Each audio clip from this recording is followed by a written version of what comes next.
សូមជម្រាបសួរពុកម៉ែបងប្អូនទាំងអស់គ្នានៅក្នុងថ្ងៃនេះដែរខ្ញុំនឹងធ្វើការបង្ហាញពីប្រភេទរទេះលក់ទឹកអំពៅនិងភេសជ្ជៈក្រមុកជាប្រភេទចាប់ចង់ម៉ូតូចំហៀងយកទៅខាងខេត្តកំពង់សោមចារៀងយកតិចឡានបានគាត់ចូលយកណាចានេះគឺជាក្បាលកិនទឹកអំពៅជាប្រភេទដុំ3ដុំតាន់កិនម្ដងអស់ទឹកចាអ៊ីណុកសុតណាចា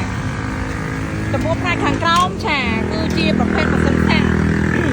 ម៉ាស៊ីនថ្មីកោះកេះតែម្ដងចាម៉ាស៊ីនគឺយើងហ្វ្រីចាក់សាំងចាក់ប្រេងបានបច្ចេកជូនមុននឹងយកទៅចាសម្រាប់ទូយើងមានកម្ពស់វា65ដាក់អំពៅបានមួយជាន់ដាក់គ្រឿងកំប៉ុងបានមួយជាន់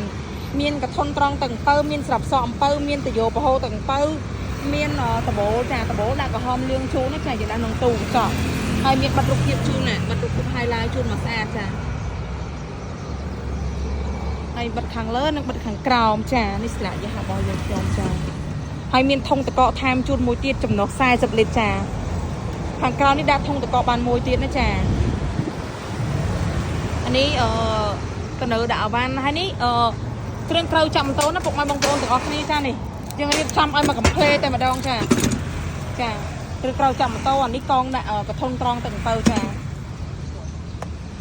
យកបានឡានចូលយកទៅខាងកំពង់សោម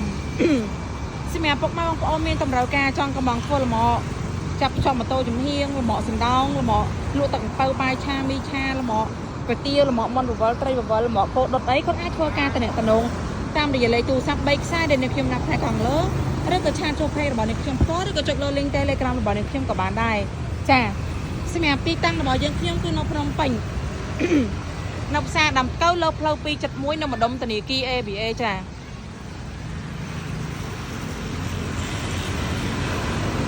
model ម៉ូតូចាជាចុងក្រោយនេះខ្ញុំសូមអរគុណពុកម៉ែបងប្អូនទាំងអស់គ្នាដែលបានតាមដានទស្សនាវីដេអូរបស់នេះខ្ញុំចាប់ពីដើមរហូតដល់ចប់ចាសូមអរគុណសូមជម្រាបលា